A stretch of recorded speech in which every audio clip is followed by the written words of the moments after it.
You may wish to close your eyes and take a nice slow breath. As we enter into a mindfulness meditation called the belly of compassion.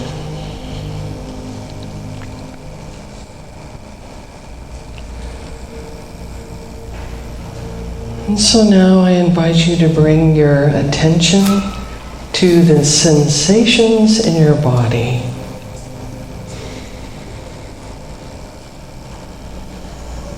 To notice what you notice. And notice what gets your attention.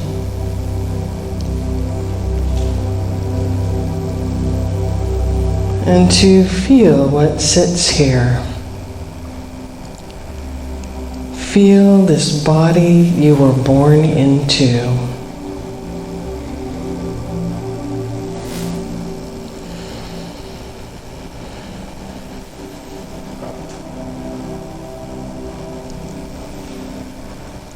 This divinely designed form of expression. Human and spirit.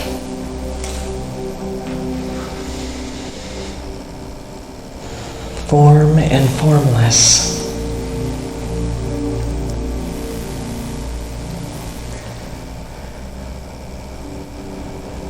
And gradually now, allow your attention to draw toward your abdomen. And you may wish to put a hand or hands there.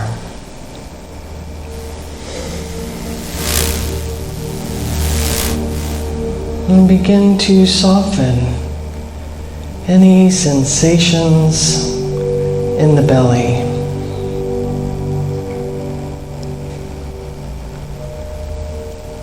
Softening the belly to receive the breath.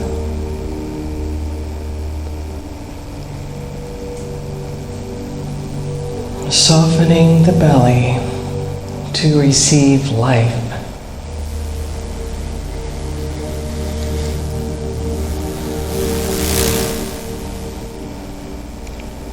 Softening to any resistance to life.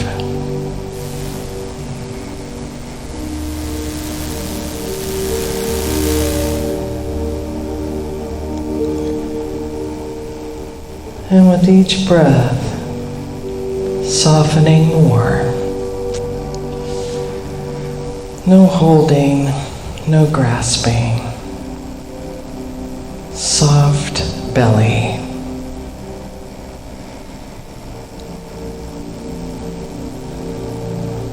Letting go of any hardness in the belly.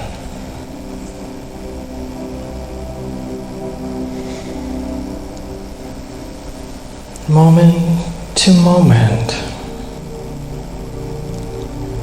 softening the belly.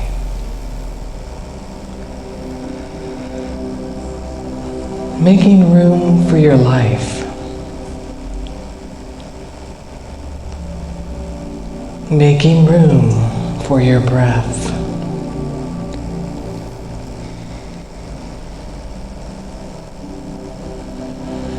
Letting go of any grasping or control. Just letting it be. This softening breath.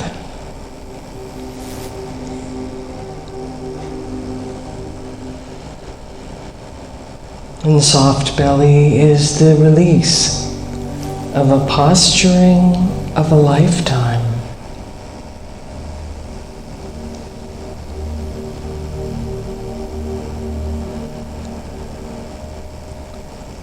All the grief that is hard in the belly, have mercy.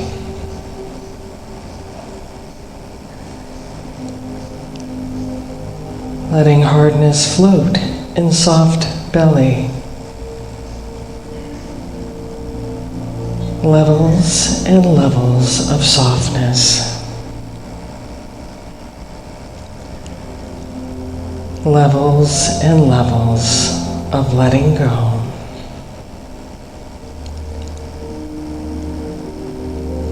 Levels and levels of letting be.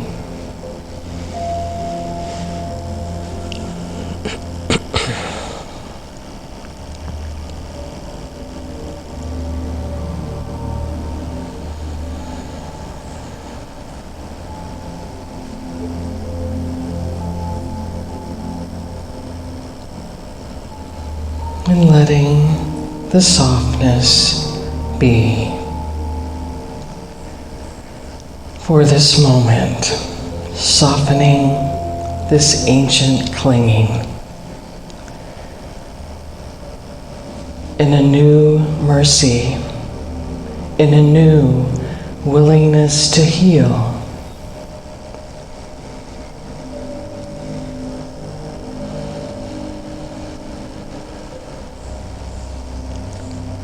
Rising and falling. Let your breath breathe itself. Letting go of control, trusting the breath to breathe all by itself.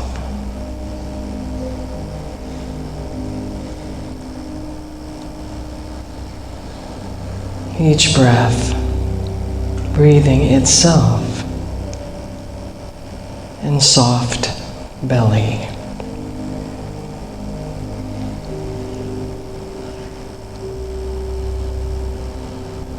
In soft belly, we have room for it all. Room to be born, to grow, to rest, to transform.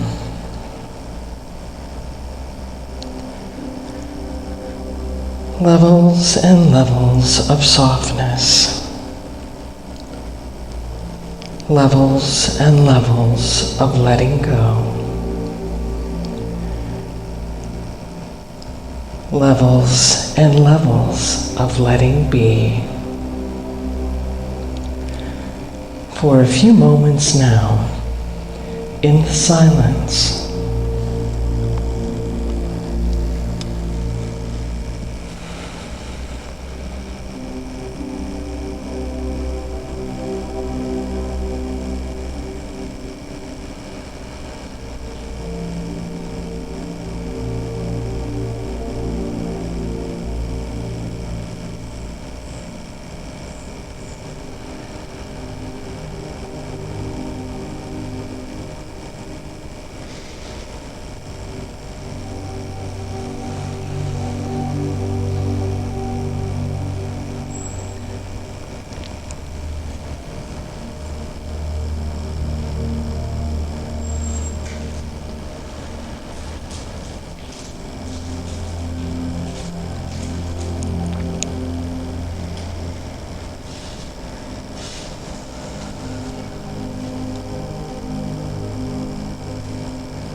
and now bringing your awareness back to this room, let us return with gratitude, grateful for the gift of being, grateful for this life, and for the blessings of the day. And so it is.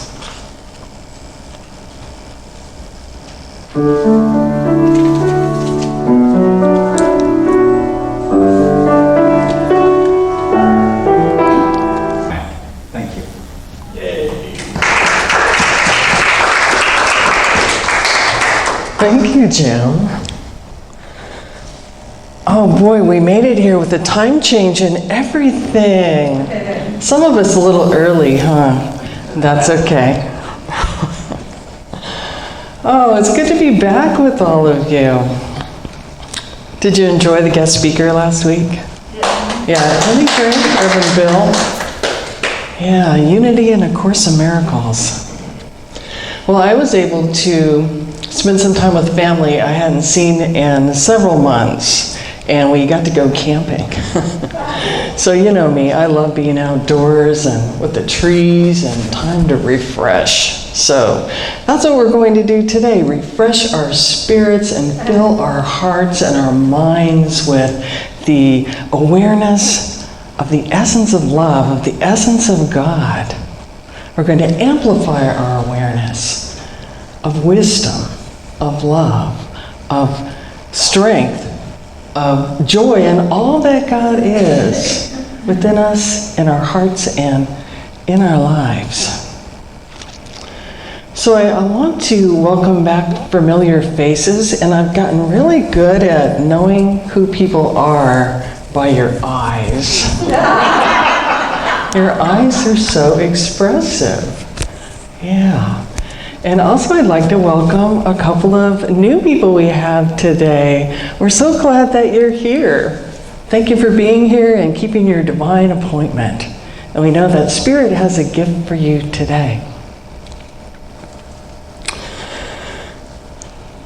So, amplifying our awareness of God's presence sometimes mean releasing any blocks to that awareness.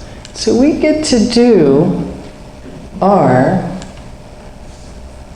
Unity affirmation for November. And Unity this year has been doing the 12 powers. So release or renunciation is one of our very spiritual powers. That's very powerful. And so I invite you to affirm the one with the leaves on it. Whatever I release will bless me. Together, whatever I release will bless me. And then let's put these two together with on the right-hand side here. Together, whatever I release will bless me. I let go, let God, and make room for the good in my life. Let's do that again. Whatever I release will bless me. I let go, let God, and make room for the good in my life. Can you feel some spaciousness opening up there? Yeah, it's like cleaning out that mental closet. Let's do the hall closet one more time. Whatever I release will bless me. I let go, let God, and make room for the good in my life. And we know when we ask and we make it welcome and make room, it is on its way. So let's carry this energy forward with our topic today, which we've been studying the book by Reverend Robert Brummett. This is a wonderful book, Finding Yourself in Transition. And I love the subtitle too, which is Using Life's Changes for Spiritual Awakening. So when you were driving here today and you saw the traffic and the parking lot and such, did you have a spiritual awakening? These little changes too can add up or sometimes be the tipping point into realizing we've had a whole lot of change. And so we're going to talk about how to take care of ourselves today when we're in a particular phase of change known as the void. So this is when something important in your life has ended, but the new hasn't shown up yet, and there's a space in between. And we want it to be a real short space, but sometimes it's like taffy, you know, it's just like longer than we want it to be. But there's a lot of important things that happen in that space in between. So we're going to talk about that today.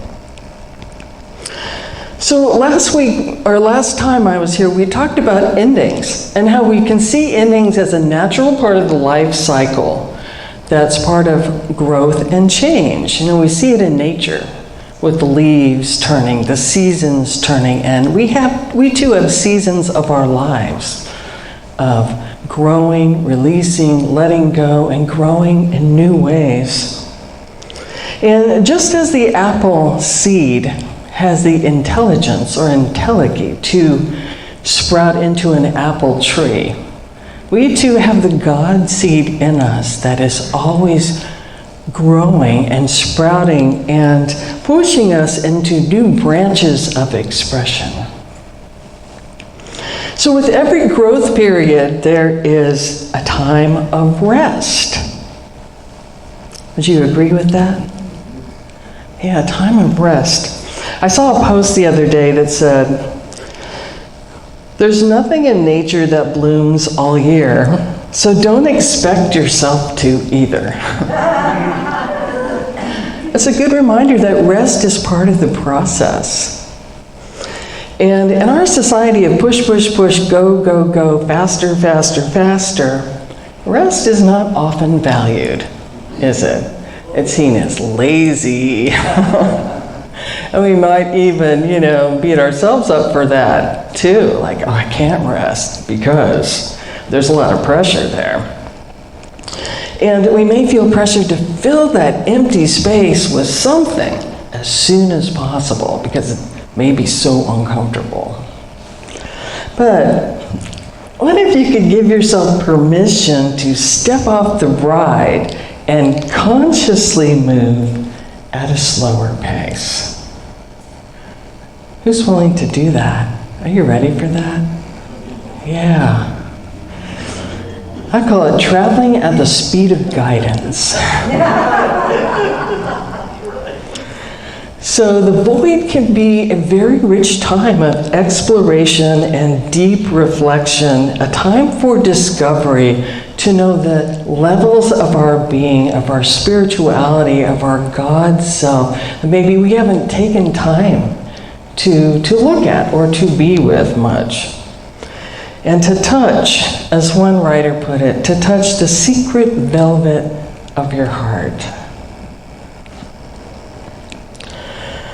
So though it's been referred to in rather unattractive terms, such as the abyss, the doldrums, the wilderness, some mystics have referred to that empty space as sacred emptiness, a place of being. No doing, just being. And basking in the now, the eternal now of our infinite nature, our divine nature, our I am nature. So we'll talk about that and more in a little bit.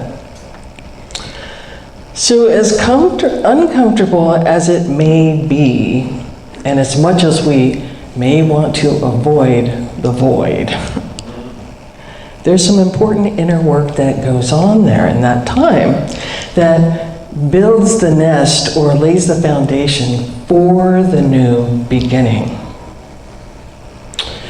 So what are some things we face in the void?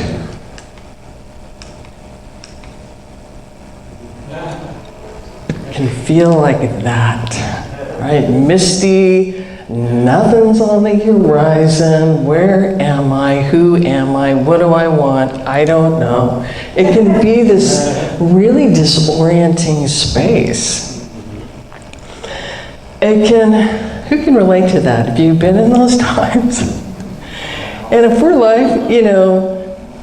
been like a confident, skillful person in our lives, and then we hit the void that feels like this, it can be really shocking. Right? Because no control, no rudder, no sail, no wind. What's going on? So it can feel really disorienting and scary, lonely, and confusing. It can trigger our deepest fears about inadequacies. Because the life we were living before was no more, gone. It's come to an end. And there may be some fear that I can't see the future. I don't know what's going to be there. It can also feel like a death. And symbolically, it is a death of our old life and an aspect of ourselves. But we trust that the new life is waiting to come up and make itself known. There's new life always. That's the nature of life. As long as we're breathing and on this planet, God is unfolding that God seed within us in new ways that sometimes we can direct and control, but sometimes in really surprising ways. If you've been surprised by the ways that you've grown, new situations bring out new branches, new aspects of ourselves. I like this from Eckhart Tolle. It's a good reminder. He says, you can only lose something you have, but you cannot lose something you are. So we remember that you are an infinite being full of potential, more than your past, more than any role you've had, more than your thoughts, more than your feelings, more than this body. You are more. A divinely designed creation of a loving creator. Yes. So a lot may come up during this time. We may feel anxious, pressured to do something, the mind just going crazy. Like, should I go this way, that way? There's so many ways to go. Where do I go? In this, we may try to grasp at the old life and go back, but it's kind of like those tire spikes, when you rent a car at the airport. You can't back up. If you do, flat, don't go anywhere. And it's kind of like that. Sometimes we try to go back to our old life, but it just doesn't fit. Or there's this real huge disappointment that, that's why I didn't, left this relationship or this job or this place. That's why. Okay. It's like that, square peg in a round hole, trying to go back. So as well as facing our inner dragons of doubt and fear, we also can face tests and trials. And unresolved issues may come up to be dealt with that test our faith, and situations that test our values. I think of Jesus in the desert for 40 days, facing his trials before his launch into ministry. And know that 40 is not literal, it's symbolic for however long it takes to prepare for something. So we remember that there's always an inner preparation, a preparation in consciousness that takes place before we're able to receive, appreciate, and integrate something new. Without that preparation in consciousness, it might come but then go quickly. We see that with lottery winners. If they haven't prepared their consciousness to now see themselves as a millionaire, it's gone, the money goes. So there's a preparation in consciousness before we're able to receive it and live into it and say, yes, I deserve to live a wealthy life. Yes, I will share my good with love and help make the world a better place. There's all this preparation in consciousness. So when we do our inner preparation, the outer can't help but show up. But because we've created it in the formless and invited it into form, invited our good into form. So sometimes we think, well, where is it? Where is it? I want it. I've been doing my prayer work. I've been visualizing. Where is it? But there's so many aspects, as Jim read today, of divine order. I picture those little ducks in a row. Look at your ducks have to get in a row before you all go into that beautiful lake and swim. So a lot of work in consciousness, are we feeling worthy of what we're asking for? Have we done our forgiveness work that may be blocking it? Forgiveness for ourselves too, as well as anyone else. So there's a lot of healing and growth that can take place in those 40 days to prepare for a new beginning. So going back to Jesus, we read that he was led by Spirit to the desert, where he was tempted by the devil.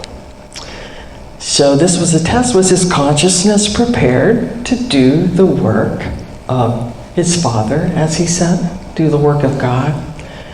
So metaphysically, the devil represents a state of consciousness adverse to divine good. So what kind of consciousness is that? Maybe one ruled by doubt or fear or a drive to control others, greed, personal gain, no matter the cost. But Jesus faced his dragon of temptation, and he was not having any of that because he was so clear. He had done the inner work. He knew who he was, that his personal will was aligned with divine will in doing the Father's work. It's not I, but the Father who works through me. So we too, when we are challenged, we can turn to that Christ within, our spiritual nature, to overcome those doubts and fears and temptations, to be willing to align our personal will with divine will. So the ego doesn't like that very much. Because tests and trials may look like temptations to throw all of your spiritual practices out the window. Take your marbles and go home. Turn away from Spirit. I remember going to ministerial school, and Reverend Jackie, you may have some memories too of what it was like, because that was a departure from the known world. And going, for me, it was a native California and going to Missouri. That was just something in itself. But also, I had been leading a church for 4 years as a licensed Unity teacher, and I thought, this is going to be easy. I know what to do. And then getting there and finding out, that wasn't so true. I remember getting there and wanting to sign up to guest speak because there was a lot of churches in that area. And I was told, no, you have to wait a year. And I thought, you don't know who you're talking to. I've led a church before. What do you mean I have to wait? Oh, the ego did not like that at all. It was a very humbling experience. I will say the whole ministerial training, those 2.5 years, 3 years, whatever it was a very humbling experience. And a lot of work had to be done because, leaving the known world, going to ministerial school, learning, before the new beginning, before they turned us loose to go and be in a community, there was a lot of inner work that had to happen. And in fact, our instructors joked about it. They called it the hidden curriculum, where it was some days, sometimes it was like a mosh pit of personality clashes, tears, egos, and you wouldn't expect that with ministers. But we grow too. I grew a lot, and am still growing, and finally realized that I don't know what I don't know, and there's a lot, and so I'm still learning. We're all still learning.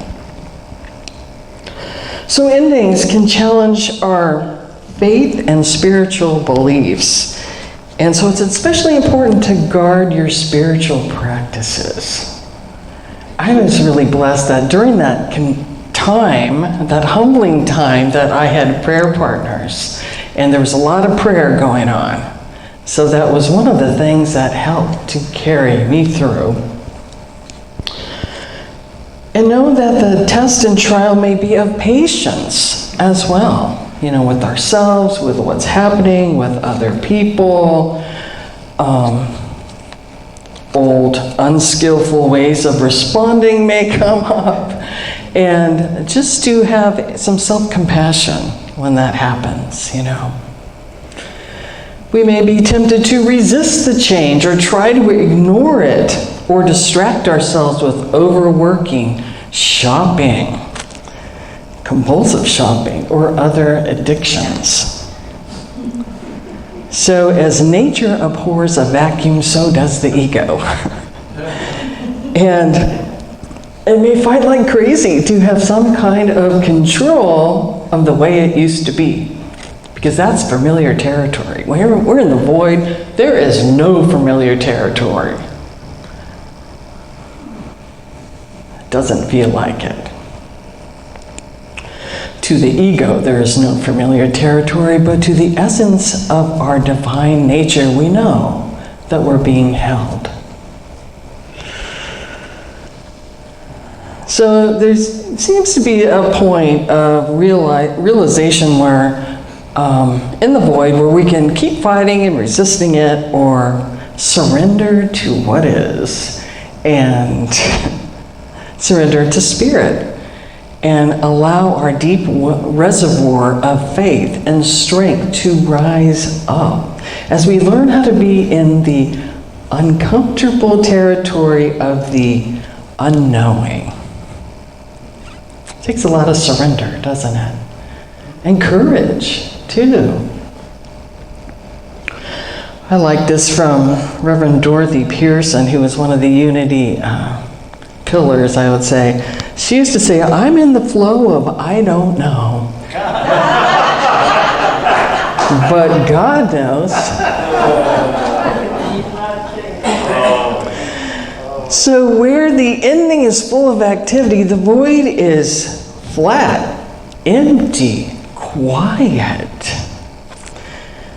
And like Moses leading the Israelites to freedom, the path isn't always easy.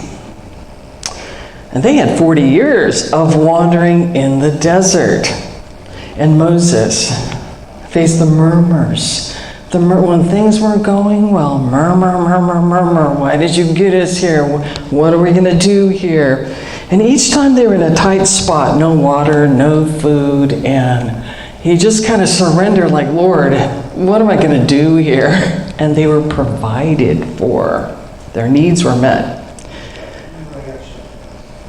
So know that we too have this inner Moses who's had wilderness training. There's something within us that knows how to do it, that knows how to get through this void time. And when the murmurs of doubts and fear get active, that's a time we can surrender to Spirit, surrender to the Lord, the I am, and listen. Listen to our lives. Listen to intuition. And follow it. Listening to our lives doesn't mean listening to our opinion about our lives. It means listening to the flow and where our life, our soul is leading us. There's that divine design at work. So to know too that the still small voice is more reliable than the ego voice. The 23rd Psalm had a powerful statement. Though I walk through the valley of the shadow of death, thou art with me. God is with us as we walk through the valley. So there's no shortcuts to transformation. We don't get to fly over the valley. We don't get to be rescued, but we are companioned through it in our process of divine unfoldment. So this requires us to have some patience, to trust ourselves, to trust God, and to trust the process, knowing that you are not alone, that God is with you every step of the way.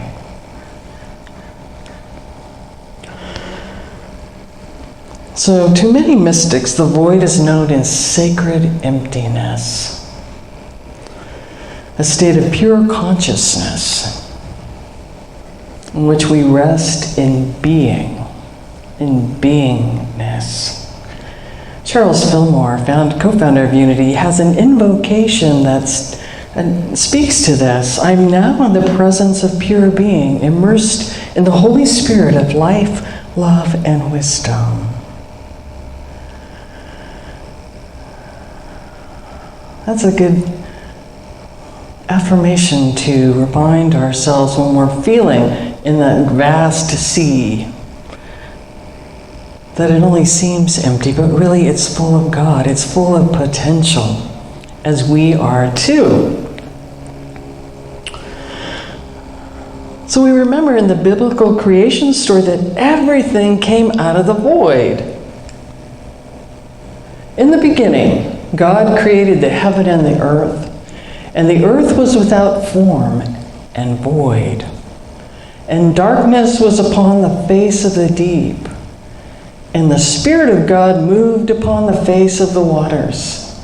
And God said, "Let there be light," and there was light. So we came out of the void.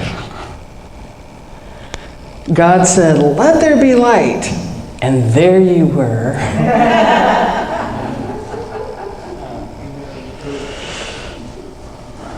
I like this from Wayne Dyer. Everything that's created comes out of silence. Your thoughts emerge from the nothingness of silence. Your words come out of the void. Your very essence emerged from emptiness. All creativity requires some stillness.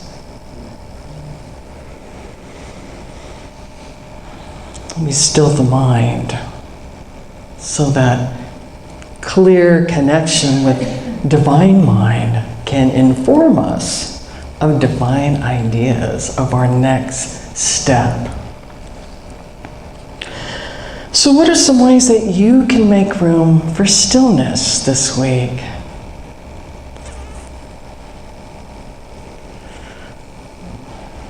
And if you already make room for it, to make room for a little bit more stillness.